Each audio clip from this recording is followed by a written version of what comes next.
नमस्कार बच्चों, कैसे हैं आप लोग। आशा करते हैं अच्छे से होंगे। कल हम लोगों ने वैदिक वंदना पढ़ी थी। वैदिक वंदना में बच्चों हमने ऋग्वेद बोला था, वो ऋग्वेद नहीं था, वो यजुर्वेद था और गलती से मुंह से निकल गया था।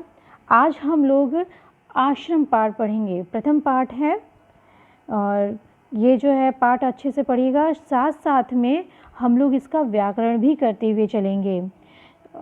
तो धीरे धीरे ही पाठ को आगे बढ़ाएंगे तो आप इसके शब्दार्थ को समझिएगा और साथ साथ में व्याकरण को भी समझते हुए पढ़िएगा।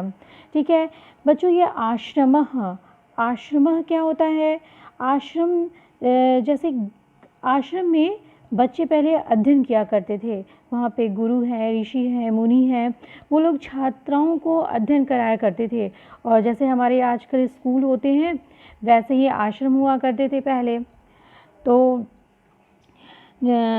इस आश्रम का वातावरण कैसा था, बच्चे वहाँ अध्ययन कैसे करते थे, वहाँ का प्राकृतिक सौंदर्य कैसा था, इस पूरे पाठ में इसकी चर्चा की गई है कि बच्चों का नियम किस प्रकार से था, कैसे वो रहते थे आश्रम में, हाँ, और गुरु से कैसे शिक्षा ग्रहण किया करते थे, वहाँ का प्राकृतिक सौंदर्य किस प्रकार का था। तो इस प्रकार का जिस प्रकार का प्राकृतिक सौंदर्य था उसकी थोड़ी सी तुलना हम हमारे जो है आज के स्कूल कॉलेजेस से भी है, हाँ, और नहीं भी है तो उसको हम करते हुए चलेंगे। क्योंकि पहले आश्रम बड़े शुद्ध वातावरण हुआ करते थे पहले। उस शुद्ध वातावरण का बहुत अच्छे से बताया गया है। और ठीक है, तो फिर हम इसको शुरुआत करते हैं आश्रम पाठ को। तो ये आश्रम इसको थोड़ा बड़ा कर लेते हैं ताकि आपको समझ में भी आएगा और मुझे बताने में भी आसानी होगी। हाँ, और बच्चों आप लोग भी अपने पेन और कॉपी ले करके बैठिएगा। जो जो शब्दार्थ आते जाएंगे वो शब्दार्थ आप लिखते जाइएगा, हाँ, और जो समझने की चीज़ रहेगी आप उसको पॉज करिएगा और वीडियो को दोबारा देखिएगा। ठीक है, तो चलिए शुरू करते हैं। अस्माकं प्रदेशस्य सीतापुरजनपदे नैमिषारण्यं प्राचीनं तीर्थस्थलम् अस्ति। देखिए बच्चों, अस्माकं मतलब होता है हमारा। क्या होता है? हमारा। प्रदेशस्य, हमारा प्रदेशस्य हमने आपको बताया था ना, एक शॉर्ट ट्रिक बताई थी कि अंत में यदि अस्य लगा हो तो वह कौन सी विभक्ति हो जाती है? षष्ठी विभक्ति। और कौन सा कारक लगा होता है इसमें लगा होता है, कौन सा कारक लगा होता है? संबंध कारक। और संबंध कारक का चिन्ह होता है का, की, के। ठीक है, तो हमारे प्रदेश के सीतापुर जनपदे, सीतापुर जनपद, जनपद मतलब जिला, और जनपदे। और अक्सर ये जब आप रूप याद करेंगे तो ये सब ट्रिक की ज़रूरत ही नहीं पड़ेगी। जब आप रूप 2 से 4 बार पढ़ेंगे तो ये ट्रिक आपको और भी अच्छे से समझ में आने लगेंगे। तो ये जो एक ही मात्रा ऐसे लगी है ना, ये लगभग होती है। हम ऐसा नहीं कह रहे कि सब में होती है, लेकिन लगभग होती है सप्तमी विभक्ति। तो सीतापुर जनपदे, इसमें कौन सी विभक्ति लग गई? सप्तमी विभक्ति। सप्तमी विभक्ति में कौन सा कारक होता है? सप्तमी विभक्ति में अधिकरण कारक होता है। अधिकरण कारक, आप लोग कारक पढ़े होंगे, कक्षा 8 के बच्चे हैं, कारक पढ़ ही चुके हैं। तो कारक का चिन्ह क्या होता है? सप्तमी में पर। तो हमारे प्रदेश के सीतापुर जनपद में नैमिषारण्यम, बच्चों ये ध्यान से देखिए, नैमिषारण्यम, नैमिष, ये देखिए क्या है? नैमिष प्लस आरण्यम। ये आरण्यम जो है ना, ये आरण्यम, तो नैमिष आरण्यम में कौन सी विभक्ति, कौन सी संधि हो गई? दीर्घ संधि। एक तो नैमिष का आ और प्लस ये अरण्यम का क्या? नैमिष आरण्यम, ये अरण्यम का क्या हो जाएगा? आ प्लस अ बराबर क्या हो गया? आ। ये किस संधि में होता है? दीर्घ संधि में। तो यहाँ पे नैमिषारण्य में कौन सी संधि हो गई है? दीर्घ संधि हो गई है। हमारे प्रदेश के सीतापुर जनपद के नैमिषारण्य मतलब होता है जंगल, अरण्य नहीं है बच्चों, आरण्य है। आरण्य मतलब क्या होता है? जंगल, जंगल।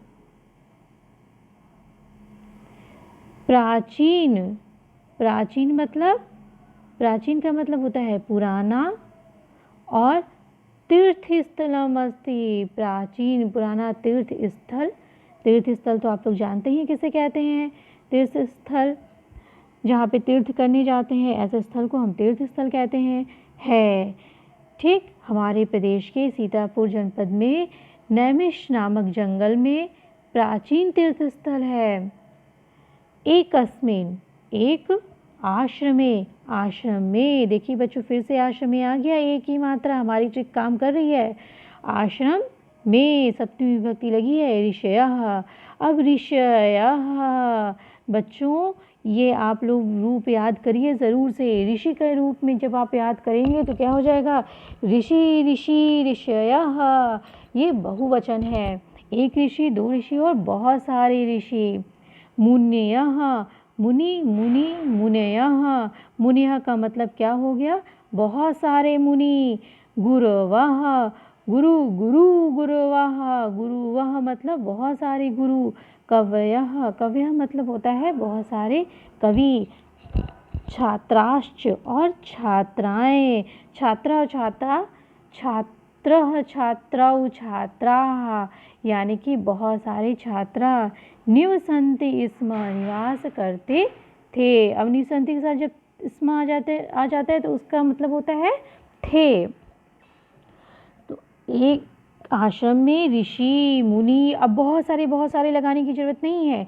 जब हम लास्ट में थे लगा देंगे तो थे, जब क्रिया हमारी बहुवचन की हो जाएगी तो आगे की जितनी भी करता रहेंगे वो सारे हमारे बहुवचन में ही होंगे। तो हम बहुत सारे करने की ज़रूरत नहीं है, वो इससे हम समझ जाएंगे कि ये सारी हमारी बहुवचन में ही है।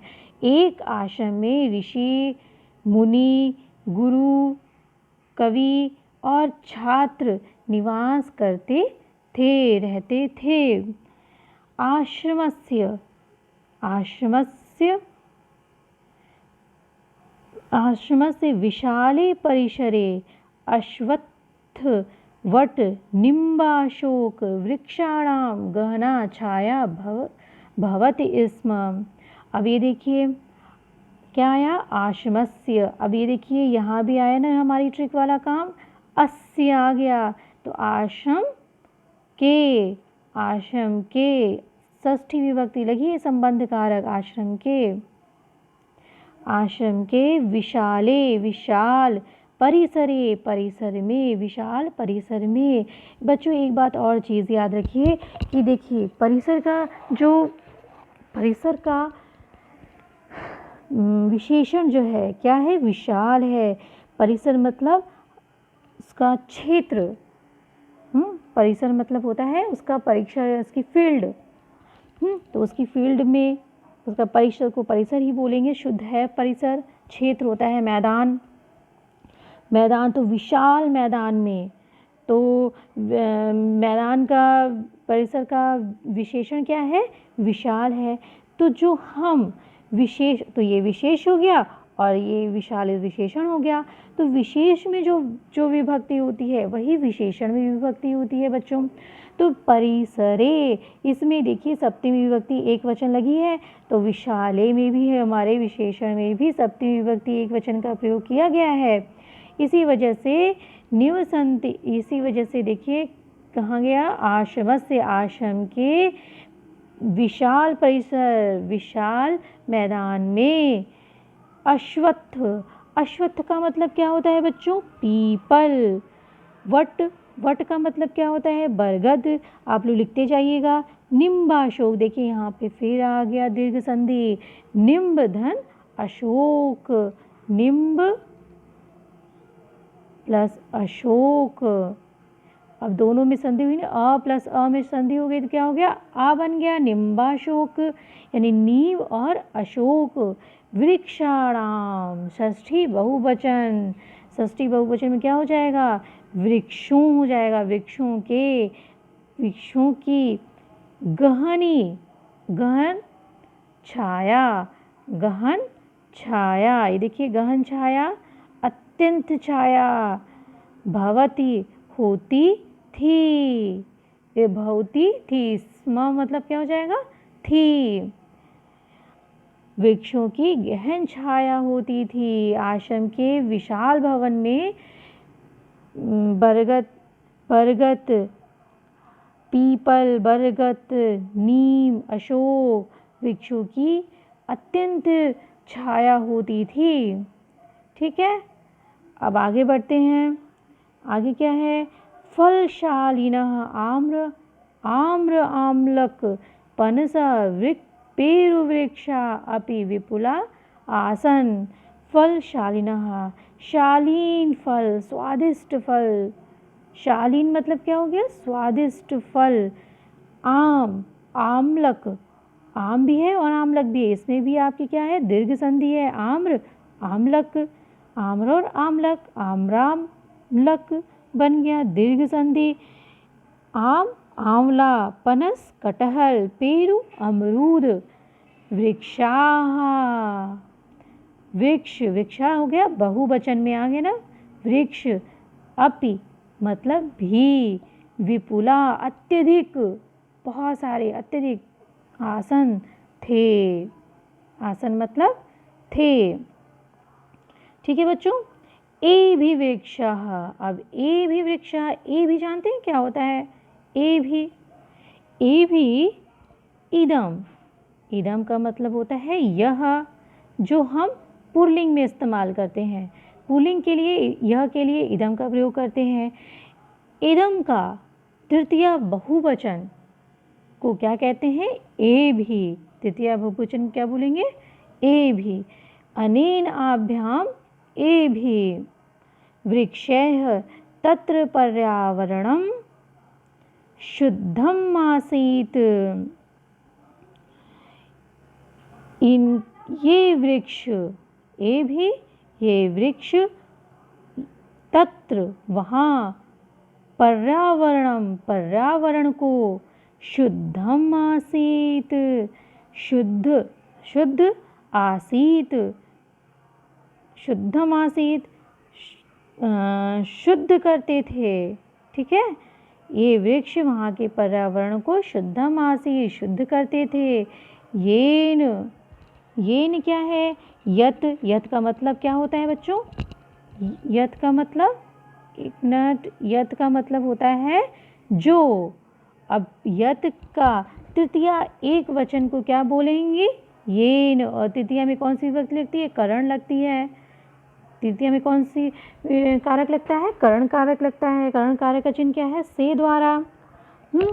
तो येन जिसके, शीतल वायु, जिसकी शीतल वायु, मंदम मंदम वहन्ति स्म, धीरे धीरे, मंदम मंदम, मंदम मंदम का मतलब क्या होता है बच्चों, धीरे धीरे धीरे, वहन्ति बहती, स्म थी, इसमें मतलब होता है थी, धीरे धीरे बहती थी। काले काले, समय समय, च समय और समय समय में और समय समय में, ए लगा है ना, तो ये क्या हो गया, ये कौन क्या हो गया, कौन सी विभक्ति हो गई, सप्तमी विभक्ति एक वचन, यानी कि अधिकरण कारक में, पे, पर, समय और समय समय और समय समय पर, मेघ, मेघ वर्षति स्म, और मेघ वर्षति स्म, बादल बरसते थे। ठीक, बरसते थे। अब बच्चों, ये आज एक पैराग्राफ हमने पढ़ा आश्रम पाठ का, इसमें जितने भी शब्दार्थ आए होंगे जितनी भी शब्दार्थ आए हैं आप लोग लिखे होंगे, उस शब्दार्थ को आप अपनी कॉपी पर लिखिएगा और इसको फिर से इसके अनुवाद को करने की कोशिश करिएगा और जितने जहाँ जहाँ दीर्घ संधि आई है उन दीर्घ संधि के शब्दों को भी लिखिएगा। ठीक है, इससे आपकी दीर्घ संधि और भी कंठस्थ हो जाएगी। ठीक है बच्चों, तो आप अब आश्रम का अगला चैप्टर अगले वीडियो में, आश्रम का अगला पार्ट उसके अगले वीडियो में पढ़ेंगे। ठीक, धीरे धीरे करके हम आगे बढ़ेंगे ताकि आपको समझ में आ जाए। अब चलते हैं, मिलते हैं हम अगले वीडियो में। यदि आपको हमारा ये वीडियो अच्छा लगा हो तो आप इसको शेयर करिए अपने दोस्तों में, लाइक करिए, सब्सक्राइब करिए ताकि आपको अगला वीडियो मिल सके। ठीक है, तो हम हंसते रहिए, मुस्कुराते रहिए।